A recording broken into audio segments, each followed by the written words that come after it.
Salut à tous, une vidéo ouverture aujourd'hui puisque j'ai décidé de commander une boîte un peu inhabituelle chez moi puisque j'ai commandé des Topps Chrome. Vous savez mon amour pour les Panini et là j'ai décidé de m'essayer sur ces Topps Chrome. En fait l'idée c'est, vous le savez, l'année prochaine Panini va perdre la licence NBA et c'est Topps qui va la récupérer. C'est un peu dur pour pas mal de collectionneurs très attachés à Panini et j'ai décidé d'aller voir ce que nous propose Topps et la qualité des cartes et le design de celle-ci. J'en avais quelques-unes d'anciennes collections voilà, que je m'étais procuré par-ci par-là. Mais là, on va aller découvrir ensemble cette collection. Donc une boîte Topps Chrome qui met en avant Stephen Curry et vous le découvrez, donc une boîte qui contient 8 packs avec 4 cartes à l'intérieur. Donc une boîte assez classique, assez basique, hein, un petit blaster, pas forcément avec des superbes cartes ou de superbes garanties, mais on sait jamais, sur un gros coup de chance. Et puis surtout, voilà, on va aller découvrir les bases. Alors, ce qu'on espère trouver, c'est notamment les cartes des Denver Nuggets, puisque vous le savez, je collectionne les cartes de cette équipe pour cette saison. Donc, on va aller découvrir ça ensemble. Donc, on ouvre ça, voilà, comme d'habitude, toujours le même principe de boîte, et à l'intérieur, beaucoup de place pour stocker autre chose que les packs. Ils sont gentils, à chaque fois, ils nous laissent beaucoup de place. On découvre ces packs donc avec Steph Curry, voilà, 8 packs, 4 cartes à l'intérieur, donc une ouverture assez rapide mais que je voulais vous faire vivre.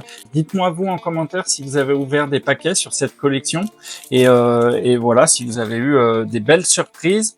Et donc on découvre cette première carte, donc une carte de base, un design très brillant là sur une carte donc des Los Angeles Clippers, mais vous ne verrez pas apparaître le logo des Clippers cette année puisqu'ils n'ont pas la licence. Pareil, vous ne verrez pas apparaître sur le maillot le nom des Clippers.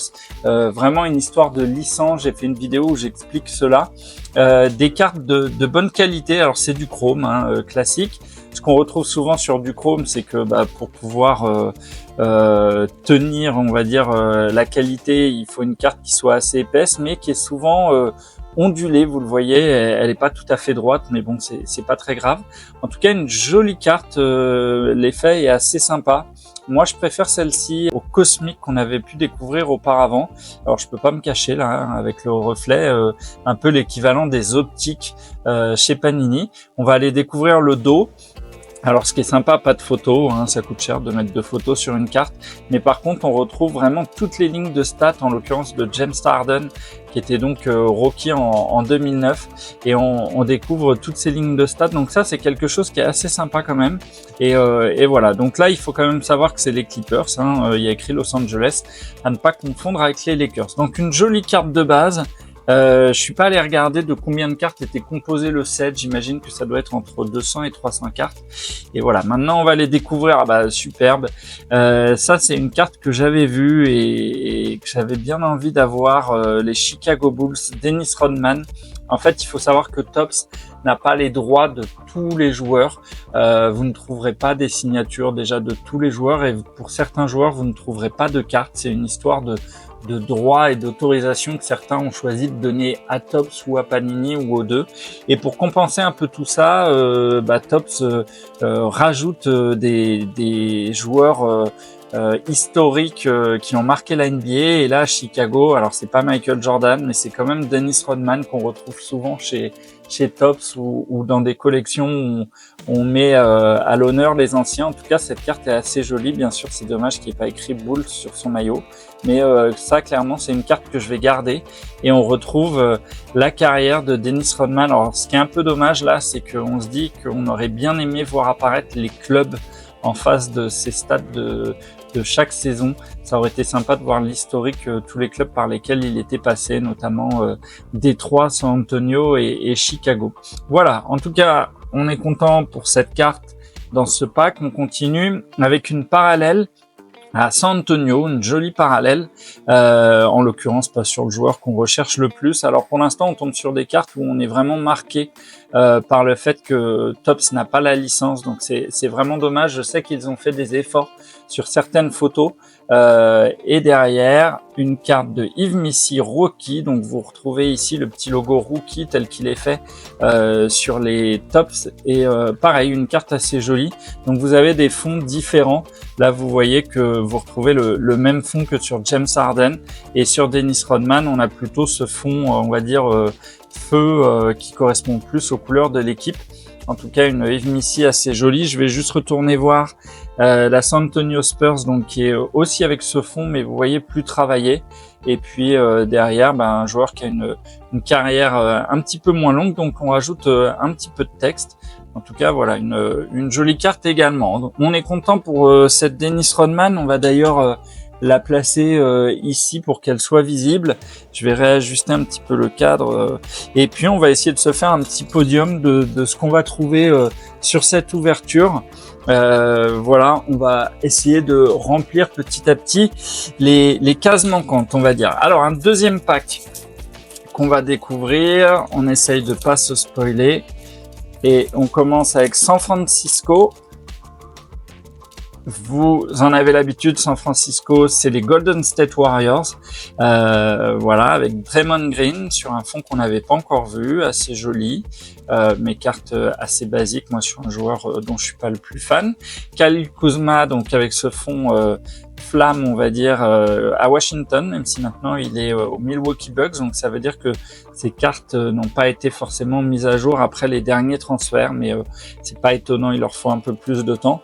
Toujours une parallèle, mais alors sur un insert, LaMelo Ball à Charlotte, un insert show and tell. Je sais pas si on nous décrit un petit peu cet insert derrière, mais je pense que c'est sur la mise en avant des techniques d'attaque et de défense, et là avec un joueur surtout très offensif. Une jolie parallèle. On va quand même la placer ici. J'espère vraiment qu'elle va être détrônée parce que clairement c'est pas mon joueur préféré. Et derrière, une jolie carte de Miles Turner. La photo est assez sympa. Indiana. J'aime bien le fond sur celle-ci. Voilà une jolie carte, toujours de base. On va continuer l'ouverture. Troisième paquet sur 8, il me semble. Donc vous avez cette collection, vous l'avez également en hobby avec des boîtes plus grosses, avec des garanties, notamment des autographes. Et c'est vrai que sur cette année, si on veut aller chercher des autographes des rookies, c'est généralement chez Topps qu'on pourra les trouver, comme l'année dernière avec Wembanyama qui n'était disponible en autographe que chez Topps. Alors Mikal Bridges à New York. On enchaîne avec Grady Dick dans son année Somophore, donc c'est sa deuxième année. La première année est l'année de rookie, la deuxième année est l'année Somophore. Et derrière, une belle carte de Orlando sur Tristan da Silva, donc une carte rookie, mais une jolie carte, un bel insert Come Down Complete. Alors c'est quelque chose que j'avais remarqué à l'époque sur les Topps. Les bases, il peut y avoir des jolies bases. Je trouve qu'on est très pénalisé par le fait qu'il n'y ait pas le nom des équipes sur les cartes, et puis qu'on retrouve par exemple que Toronto et pas Toronto Raptors. Sur les inserts, finalement, ils indiquent pas le nom de l'équipe, si ce n'est en petit en bas. Et sur les inserts, souvent il y a un travail qui est fait sur les photos, donc on est moins pénalisé par le fait qu'il n'y ait pas le nom de l'équipe. Dites-moi vous ce que vous en pensez, mais en tout cas je trouve cet insert très joli. On va découvrir la carte qui est derrière, la dernière, et un rookie que je ne connais pas à New York. Alors c'est vrai qu'on a une mise en avant de rookie un peu différent chez Topps. En l'occurrence, voilà, j'aime beaucoup la carte de Tristan da Silva. Clairement, c'est un très joli insert. Dites-moi ce que vous pensez, vous, des inserts dans cette collection. Mais je trouve qu'ils sont assez réussis. Et bon, voilà, faut aimer la carte très brillante. Je ne pense pas que Topps aura une collection vraiment plus basique, comme c'est le cas avec les NBA Hoops ou les Donruss, mais on verra ça. Mais sinon, voilà, pour ceux qui aiment tout ce qui brille, tout ce qui est chromé, vous allez être servis. Alors, une autre carte de San Francisco avec un rookie qui joue à l'intérieur, assez sympa, mais pas forcément nous ce qu'on recherche. OG Anunoby qui a fait une grosse saison à New York. Donc là, encore une fois, un peu pénalisé sur la photo, hein, toujours, on dirait plutôt un maillot d'entraînement. Derrière une parallèle ou un insert, donc plutôt une parallèle de Quentin Grimes à Dallas.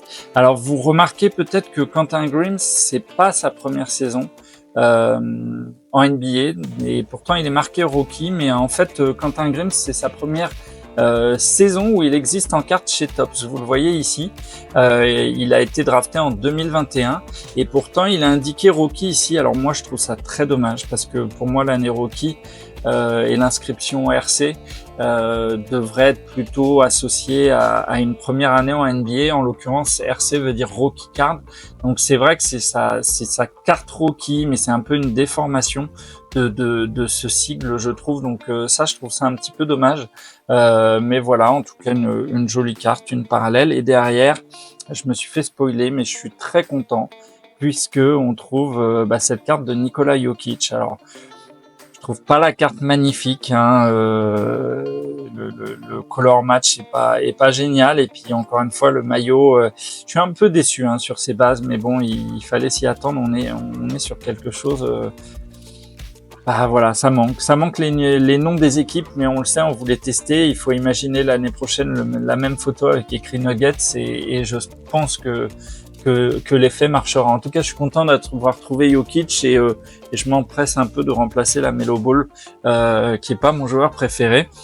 Il nous reste 4 packs. On va continuer cette ouverture. Alors, est-ce qu'on va trouver un gros hit ou pas? KJ Simpson aux Charlotte Hornets en rookie. Derrière, Unfairness Diamond à Portland. Celle-là, je la trouve assez jolie. Le fait est que le maillot n'est pas complètement uni. Cette barre remplit le trou laissé sur le maillot que vous avez ici. Par exemple, ici, c'est le bras qui vient recouvrir, donc ça marche à peu près. Mais voilà, sur celle-là, c'est un petit peu plus sympa. C'est juste que je suis pas sûr que la couleur de fond soit la plus associée. Peut-être que sur Portland, il aurait fallu partir sur ce fond, ou en tout cas essayer d'en faire quelques-uns en plus, puisque là, je crois qu'on en a 3 différents. On continue avec une parallèle avec Adam Bona, rookie à Philadelphie. Une jolie parallèle, on voit apparaître toutes les inscriptions Topps, hein, bien présent, il y a pas à dire, on peut pas louper.